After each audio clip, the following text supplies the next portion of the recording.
Right then, listen up you muppets, because what I'm about to tell you will make half of you spit out your Chang beer and the other half delete your dating apps. After 40 something years of bouncing around Southeast Asia like a slightly weathered ping pong ball, I have watched more Western blokes get their knickers in a twist over Thai bar girls than I have had questionable street food dinners. Here is the thing nobody wants to admit. Sometimes, just sometimes, you cannot blame the girl when you get yourselves absolutely rinsed. I know, put down your pitchforks and hear me out, because the truth is messier than a Bangkok sidewalk after Songkran.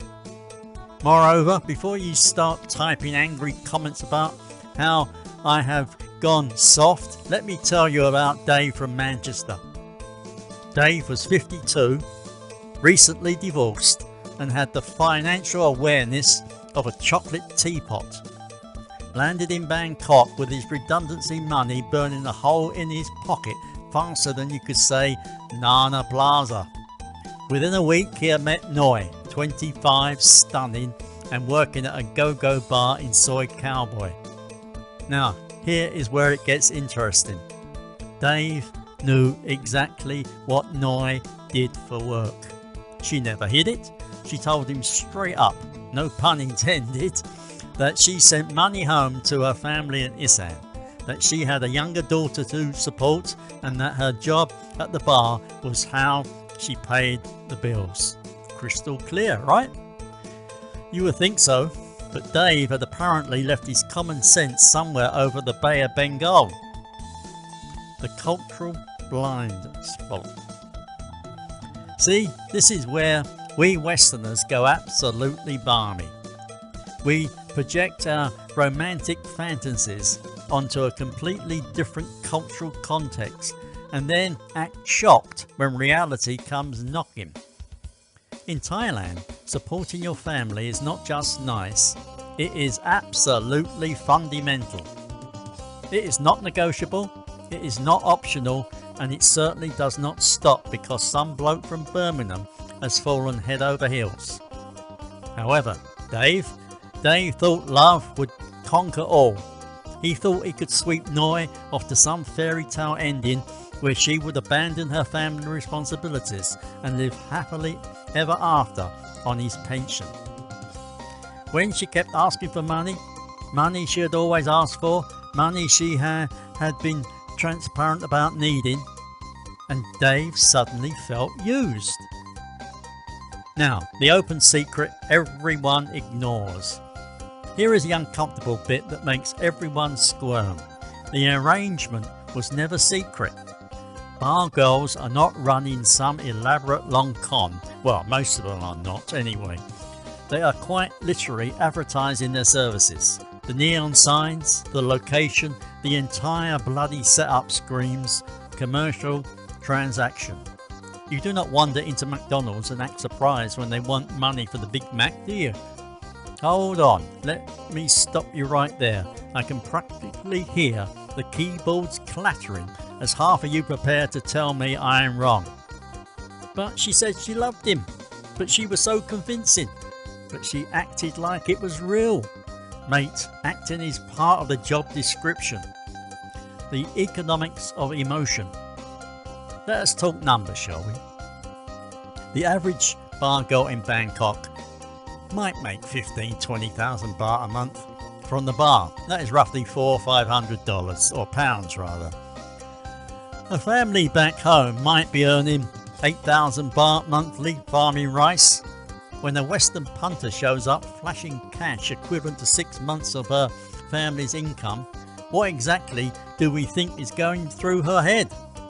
She is not thinking, oh brilliant, my soulmate has arrived.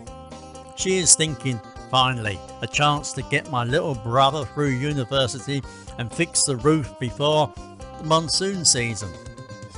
This is not cynical, it is survival. The willful ignorance factor. Now, I have met plenty of Western men who generally were scammed. Phone snatchers, fake gold sellers and the works. These blokes have my sympathy. However, the bargirl situation, that is different. That is what I call willful ignorance. These men know the score from day one. They know she is working. They know she is supporting family. They know dozens of other foreign men have been through the same routine. Nevertheless, they convince themselves they are different, special, the exception to the rule. Take my mate Tony from Australia. Lovely bloke, but thick as two short planks when it comes to bargirls. He had been dating Ploy for 8 months, sending money religiously when I bumped into her with another foreign man in MBK shopping centre. When I told Tony, he got angry with me. Not her, me, for trying to ruin his relationship. This emotional discord is absolutely staggering. The cultural exchange rate. Here is something most people do not grasp. These relationships often work on a completely different value system. In Thai culture, taking care of someone financially is a legitimate expression of affection. It is not necessarily mercenary, it is practical love. Meanwhile, Western culture tends to separate emotional and financial support. We think real love exists independently of money. Both approaches are valid, but when they collide, confusion is inevitable. The problem is not the bargirls want financial support, it is that Western men often pretend they do not and then feel betrayed when reality sets in. The agency question. This brings us to a crucial point that makes everyone uncomfortable. Too often, discussions about bargirls treat them like victims with no choice of calculating villas with evil plans. Both narratives are rubbish. These women are making rational, economic decisions within their circumstances. They are not helpless and they are not heartless.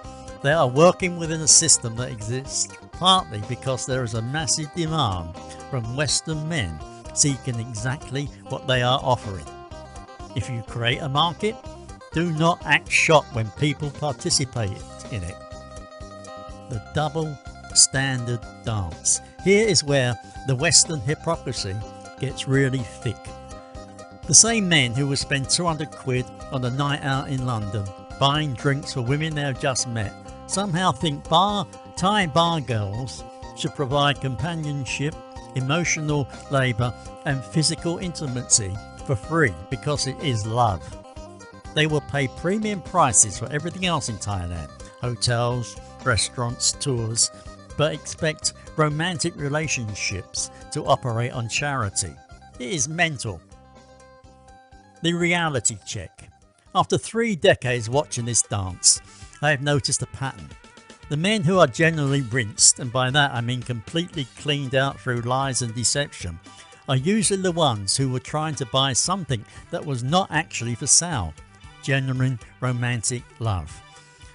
The men who have successful, honest arrangements are those who understand the transaction from the beginning and are comfortable with it. They are not disillusional about the nature of the relationship, and surprisingly, these arrangements often develop genuine affection over time, when it actually is her fault. Now, do not get me wrong, there are absolutely cases where bargirls cross ethical lines. Fake pregnancies, invented family emergencies, secret boyfriends back home. These happen, and when they do, fair enough, you have been scammed. Nevertheless, these situations are different from the standard "I thought she loved me" scenario. Real scams involve deliberate deception about facts, not about feelings. The learning curve. The saddest part. Most of these situations could be avoided with basic cultural education and honest self-reflection. If Western men approached Thailand with genuine curiosity about the culture, instead of colonial era fantasies about exotic women, everyone would be better off. Understanding Thailand means understanding that family obligations trump individual desires. that financial support is a normal part of relationships and that different economic circumstances create different relationships dynamics. The uncomfortable mirror. Perhaps the real reason this topic makes everyone so angry is that it holds up a mirror to Western dating culture. We like to think our relationships are pure and money free, but are they really? Dating apps, expensive dinners, impressive cars, designer clothes, it is all economic signalling. The only difference is that in the West we are more subtle about the transaction. Thai bar culture just makes it explicit. Therefore, here is the bottom line. You beautiful disasters, next time you hear some bloke moaning about being rinsed by a Thai bargirl, ask yourself a few questions. Did she lie about her job? Did she hide her family situation? Did she pretend the bar was actually a library? On the other hand, did she tell him exactly who she was and what she needed, while he chose to hear something completely different? More often than not, the problem is not that she deceived him, it is that he deceived himself. Moreover, that, my friends, is a very different kind of problem entirely. The truth is uncomfortable, but it is also liberating. Once you understand the actual rules of the game, you can make informed decisions instead of stumbling around like a tourist in a tuk-tuk with no meter. Remember to subscribe if this made you think, get angry, upset, or snorting into their singer. Please leave a comment telling me how wrong I am, as I do enjoy a good argument in my old age. Finally, if any part of this video struck a chord or a nerve, feel free to hit that like button. It lets YouTube know this video deserves to reach everyone who is binge watching content painting Thai bar girls as conniving I'll get that out in a minute. Villains. Take care. Bye bye.